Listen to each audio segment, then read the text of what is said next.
السلام علیکم دوستو۔ عالمی ادارہ صحت یا ورلڈ ہیلتھ آرگنائزیشن ایک ایسا ادارہ ہے کہ جس کا کام اس پورے کرۂ ارض پر بسنے والی انسانوں کی صحت و تندرستی کا خیال رکھنا ہے۔ یہ ادارہ دوسری جنگ عظیم کے بعد یعنی 1945 میں اقوام متحدہ کے ساتھ ہی وجود میں آیا تھا۔ ویسے تو WHO کی چھوٹی موٹی کمپینز دنیا کے مختلف حصوں میں چلتی ہی رہتی ہیں، لیکن کورونا وائرس کی وبا کے دوران یہ ادارہ ایک سپر ہیرو کی طرح منظر عام پر آیا، جس نے دنیا کو اس وبا کی لپیٹ سے نکالنے کے لیے ہر ممکن اقدامات کیے، عوام الناس میں آگاہی کی مہم چلائی اور غریب ممالک کو مالی اور طبی امداد فراہم کی۔ آپ سبھی لوگوں نے اس ادارے کا نام بھی سن رکھا ہوگا اور اس کے نشان یعنی لوگو سے بھی واقف ہوں گے، لیکن دوستو آپ میں سے بہت ہی کم لوگ ایسے ہوں گے کہ جنہوں نے اس لوگو کے درمیان بنے اس سانپ کا مشاہدہ کیا ہو۔ آخر اتنے امن پسند اور خدا ترس ادارے کے لوگوں کے درمیان یہ سانپ کیوں بنایا گیا ہے؟ کیونکہ سانپ تو خوف اور موت کی علامت ہے۔ اس کا بھلا صحت سے کیا تعلق؟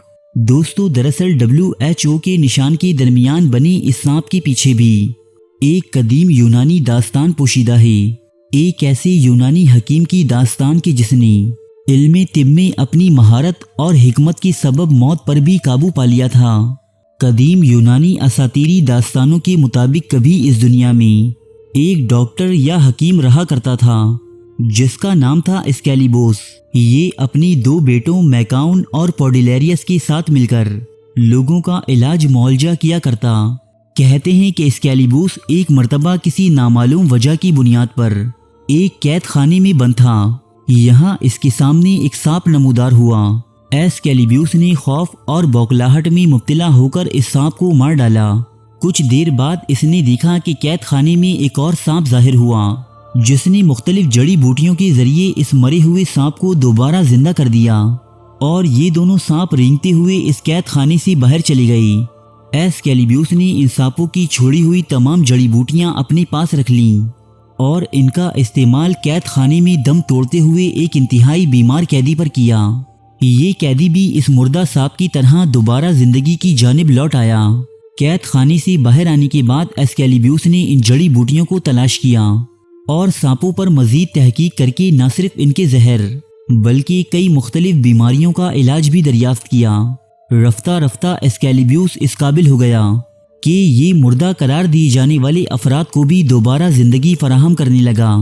دنیا بھر میں اسکیلیبوس کی شہرت پھیل گئی اور دور دراز علاقوں میں رہنے والے لوگ اپنے پیاروں کو لے کر اس کے پاس آنے لگے۔ یہ علم طب میں اپنی مہارت کے ذریعے ان تمام افراد کو دوبارہ زندہ کر دیتا۔ یوں اسکیلیبوس کے علم کی بدولت دنیا میں لوگوں نے مرنا ہی چھوڑ دیا اور ہر انسان صحت مند رہنے لگا۔ قدیم ادوار میں بیماری اور موت یہ دونوں ہی وجوہات تھیں کہ جن کے خوف سے لوگ نہ صرف دیوتاؤں کو یاد کرتے تھے بلکہ ان کی عبادت بھی کرتے تھے۔ اب چونکہ موت اور بیماری لوگوں کے لیے کسی پریشانی کا باعث نہ رہی تو لوگوں نے دیوتاؤں کو یاد کرنا اور ان کی عبادت کرنا ترک کر دیا۔ یہ صورتحال یونان کے تمام دیوتاؤں کے لیے انتہائی خطرناک تھی کہ وہ انسان جو کبھی ان کے نام کے چڑھاوے چڑھایا کرتے تھے ان کے سامنے گڑ گڑاتے اور ان سے اپنی مرادیں طلب کرتے تھے، اب ان کا نام تک لینا بھول گئے تھے۔ لہٰذا یونان کے سب سے طاقتور دیوتا زیوس نے غضبناک ہو کر اسکیلیبوس نامی اس حکیم کے سر پر بجلی گرا کر اسے ہلاک کر دیا۔ اسکیلیبوس دنیا بھر سے آنے والے لوگوں کا علاج تو کیا کرتا تھا، لیکن اس نے اپنا یہ ہنر صرف اپنی ذات تک ہی محدود رکھا تھا، یہاں تک کہ اس کے بیٹے تک ان نسخوں سے واقف نہ تھے کہ جنہیں استعمال کر کے اسکیلیبوس لوگوں کو زندہ کیا کرتا۔ لہٰذا جب یہ مرا تو اس کا علاج کرنے والا کوئی موجود نہ تھا۔ البتہ اسکیلیبوس کے مرنے کے بعد اس کی خدمات کے صلے میں یونانی عوام نے اسے صحت مندی کے دیوتا کا درجہ دیا۔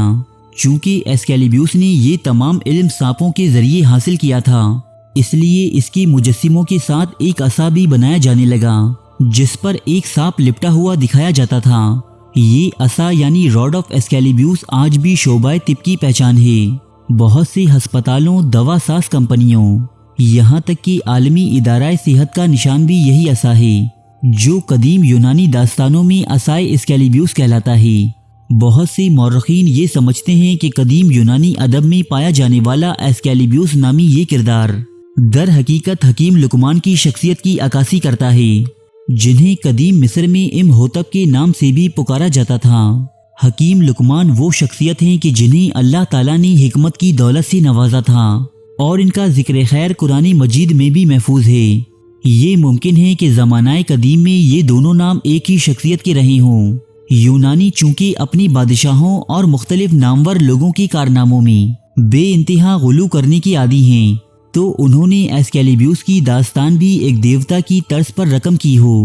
بہرحال ایسکیلیبیوس کی عصا کو دور حاضر میں بھی مغربی ممالک میں انتہائی اہمیت حاصل ہے، اور صحت سے جڑے ادارے آج بھی اس کی عصا کو اپنے لوگوں یعنی علامتی نشان کے طور پر استعمال کرتے ہیں۔